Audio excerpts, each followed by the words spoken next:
Hey everyone, welcome back to our channel, The Traveling Seas. This episode is part 2 of our Paris edition.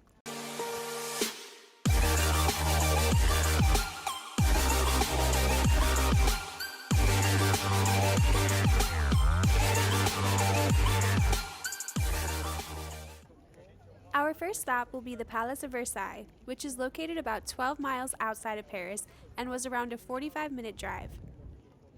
If you want to visit Versailles, it is strongly suggested that you buy your tickets online in advance, as admission can sell out. Also, purchasing in advance helps to avoid long wait times, as you can see the line to get in can get quite long, especially during the busy travel seasons.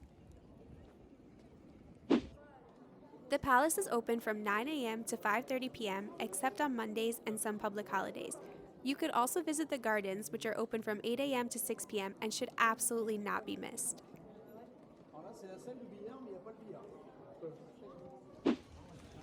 You can explore Versailles on your own or join a guided tour, which we would strongly recommend. Our tour guide was able to give us a lot of interesting history as we explored the palace.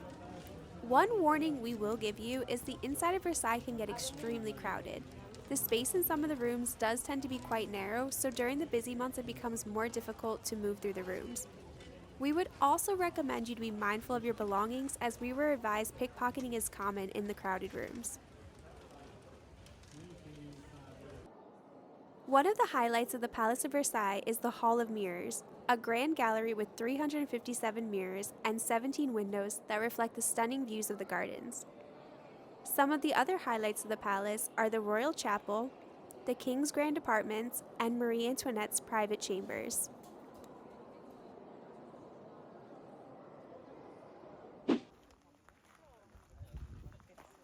Now we will bring you into the magnificent gardens of Versailles. These gardens are not only beautiful, but are also filled with so much to see and do that we recommend you plan to spend as much time as possible to allow yourself the ability to truly explore and take in all that the garden has to offer. The Versailles Garden is a UNESCO World Heritage Site and is also one of the most visited attractions in France. The gardens are massive and cover about 3 square miles of land and feature many fountains, sculptures, groves, an orangery, and so much more. While there, you can rent rowing boats, giving you a chance to spend some time enjoying the views from the waters. There are over 300 sculptures scattered throughout the garden. Also located in the garden is the Queen's Hamlet, where Marie Antoinette enjoyed spending her summer days.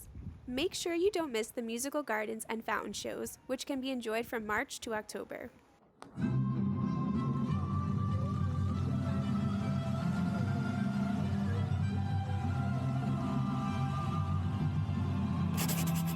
Our next 3 stops, we will be showing you some highlights to see in Loire Valley. We did this as a day trip and went to Chateau de Chambord, the city Blois, and Chateau de Chenonceau.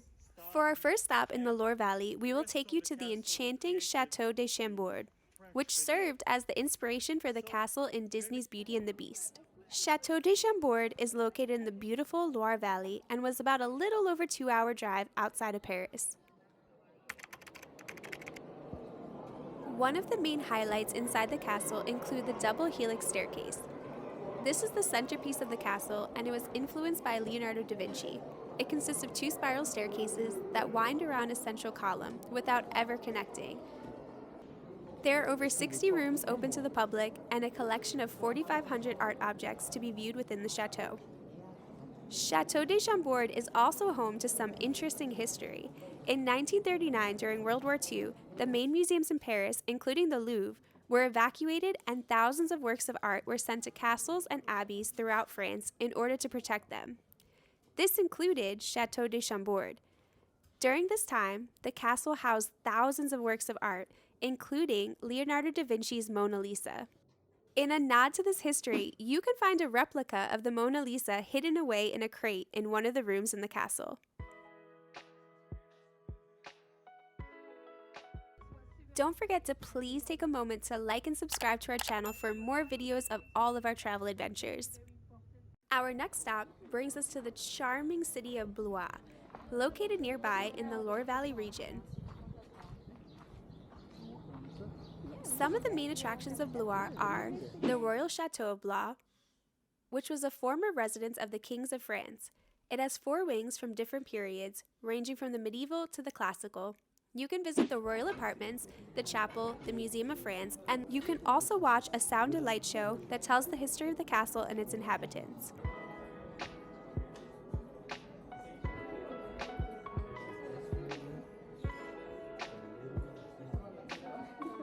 Blois is a charming city, and it's a great destination to discover some of the history and beauty of the Loire Valley.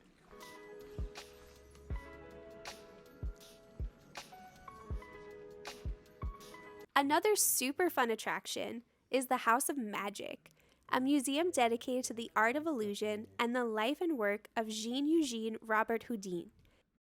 You can also admire the giant dragon that comes out of the windows every half hour, which is super fun to watch. For our last stop in the stunning Loire Valley, we will be visiting the Chateau de Chenonceau. Chateau de Chenonceau was a little over 3-hour drive from Paris.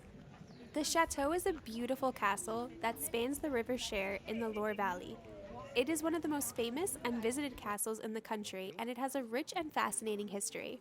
The chateau has a wine cellar, which you can enter and enjoy wine tastings, as well as purchase their wines during your visit. Chateau de Chenonceau is known as the Ladies' Castle because it was primarily owned and managed by influential women throughout the centuries, such as Diane de Poitiers, Catherine de' Medici, Louise Dupont, and Margaret Pelouse. The chateau has a famous gallery spanning the entire length of the bridge, which was used as a hospital during World War I and a refuge during World War II. The gallery also hosted parties and balls for the French court and nobility. It houses an impressive collection of Renaissance and Impressionist paintings, including works by Rubens and Delacroix.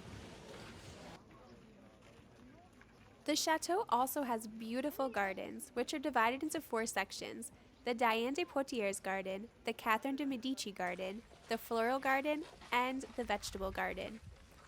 Each garden reflects the personality and taste of its creator.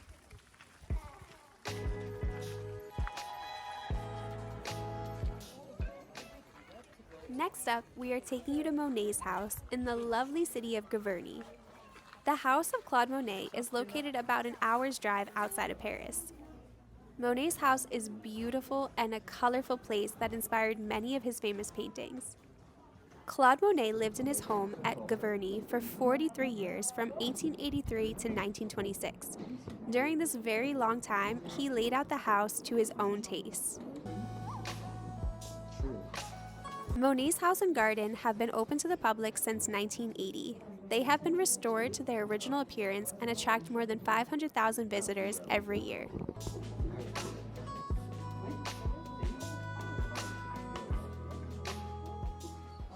You can see Monet's paintings, furniture, kitchen, and bedroom, as well as his garden and pond.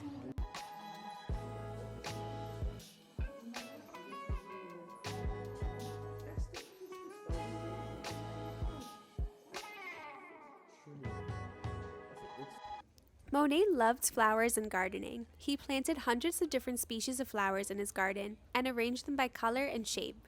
He also hired 6 gardeners to take care of them and dust the water lilies every morning.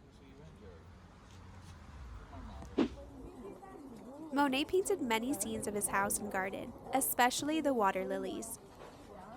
He built a studio near the pond where he could work on his large canvases. Monet painted over 250 paintings of the water lilies, which are now displayed in museums around the world.